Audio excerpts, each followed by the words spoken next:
Bonjour à tous, on se retrouve pour une nouvelle vidéo. Aujourd'hui, je vais vous montrer les trades que j'ai pris cette semaine. Donc pour l'instant, on est mercredi soir, puis j'ai pris 3 trades depuis le début de la semaine. Je suis à plus 6$ et 20.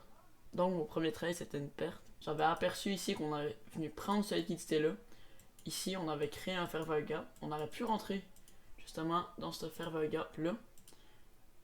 Mais pourquoi on n'aurait pas dû rentrer ici? C'est tout simplement parce que de l'autre bord, on n'avait pas de BOS, puis surtout, on n'avait pas de stop raid. On n'avait pas la dernière manipulation du marché avant la base. Le stop raid était vraiment dans ce move ici. Parce qu'en plus de venir piéger les personnes ici, on était venu récupérer à la mèche la liquidité. Sauf que je m'avais dit que c'était correct, parce que là, ça agissait comme stop raid, en plus de venir prendre la liquidité. Mais, vous voyez que ça n'a pas donné nécessairement un bon trade. J'ai attendu le premier fair value gap. Ici, le premier était ici. On n'est pas revenu dedans, mais le marché continuait bien vers le bas. Ici, là, on avait un fair value gap. Je sais pas si vous le voyez, là, en gris, on avait un. On est revenu dedans, puis on l'a respecté. Qu'est-ce qu'on a fait après? On a fait justement un autre move vers le bas, avec un magnifique fair value gap ici. Personnellement, j'avais manqué mon entrée sur cette mèche-là. Fait que quand le marché a commencé à descendre ici, après, j'ai rentré à peu près ici. Je me suis fait stop loss, après ça, pas loin ici, parce que j'avais mis mon stop loss justement ici. Ce que je me suis demandé après, c'est est-ce que mon stop loss était trop près de mon entrée? Là, la vraie question, c'est est-ce que c'était un bon trade ou pas? Parce que ici, on venait de prendre la liquidité. C'était pas, oui, c'était des equal low. Ça aurait été plus des equal low si ce move-là ici n'aurait pas eu lieu et qu'on serait pas venu prendre cette liquidité-là. Là, on était venu la prendre. Fait que d'après moi, le vrai trade qu'on aurait dû prendre dans ces heures-là, ça aurait été le trade ici. D'après moi, ça aurait été ce trade-là. Parce que justement, ici, on avait un BOS. Là, on était venu prendre cette liquidité-là. En plus de venir prendre cette liquidité-là, ces equal low-là, on est redescendu parce que c'est normal. Là, on est venu prendre la liquidité, donc on est venu descendre. Mais on avait quand même laissé ce high-là à venir prendre ici. Donc on est redescendu dans le fair value gap, pile dans le premier. Puis je l'aurais vraiment juste pris dans le premier parce que dans le premier gros fair value gap, parce que sinon on aurait pu le prendre avant, mais ça ne nous donnait pas assez un bon RR de toute façon. Donc ça aurait pas valu la peine nécessairement de le prendre. Ici, le trade était parfait parce que justement, nos raisons que le marché baisse pour venir prendre notre fair value gap étaient très bons. On avait des equal high, 2, ici c'est ici, un autre ici.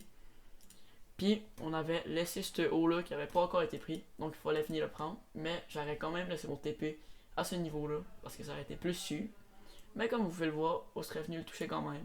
Avec un risk to reward de 2.55, ça aurait été un très bon trade. Je l'avais pas remarqué avant, mais je crois que ça aurait été plus le trade à prendre.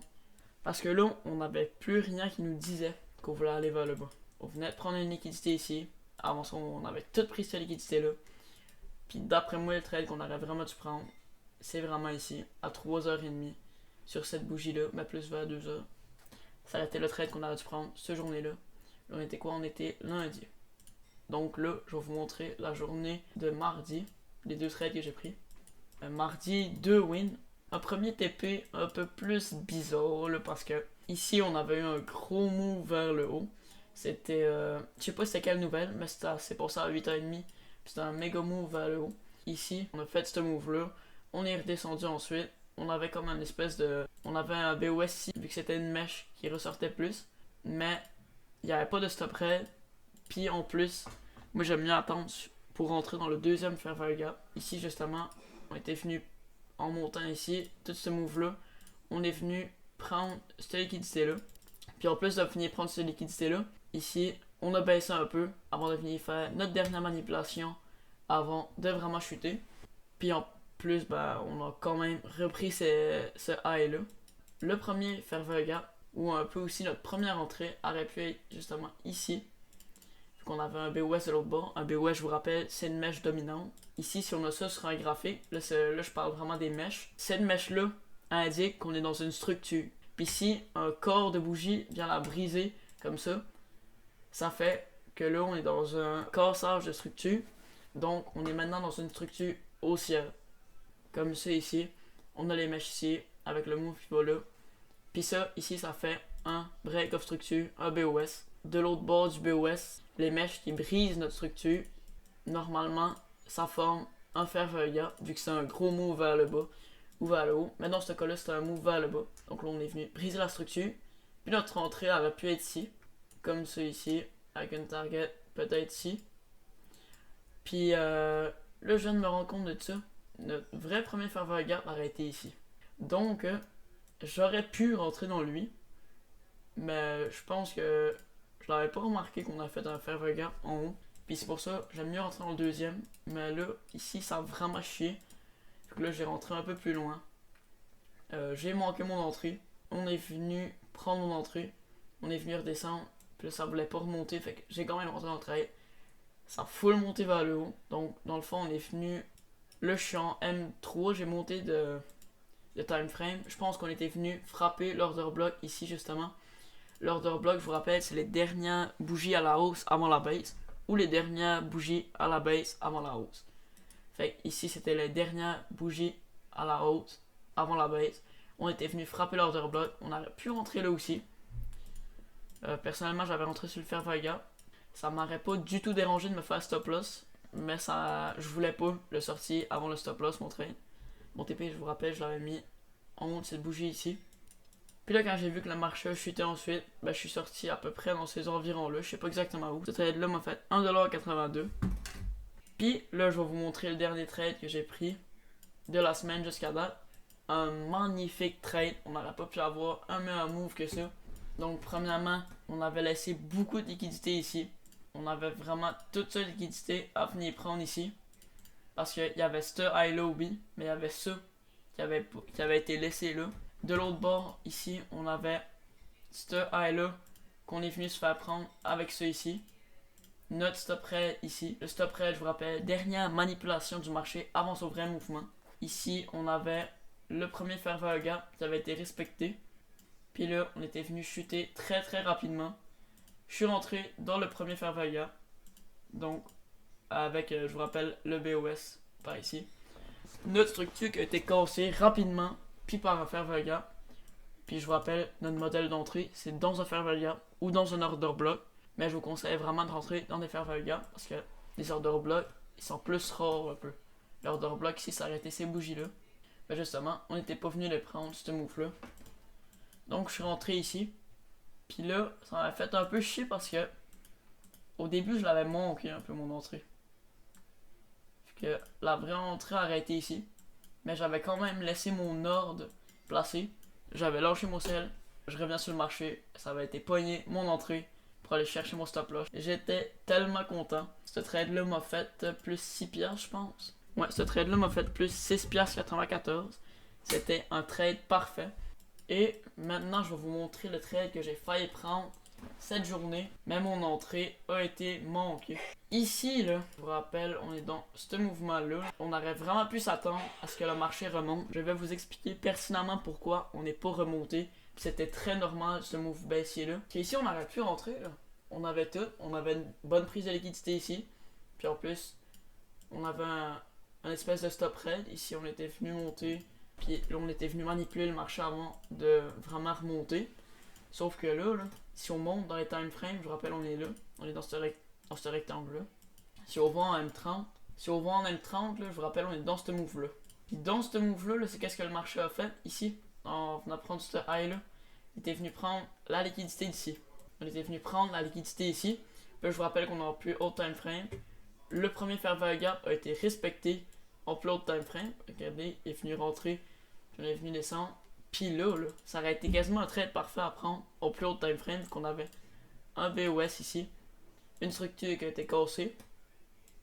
Puis là, ici, ici c'était pas, on n'avait pas laissé le faire Vega vu qu'on était venu, regardez ici, ce mèche là ici était venu prendre le fer Vega, mais c'était quand même évident qu'on voulait aller vers le bas. J'aurais cru qu'on aurait été beaucoup plus vers le bas que ça d'ici la fin de la journée, mais finalement on n'a pas tant été vers le bas que ça.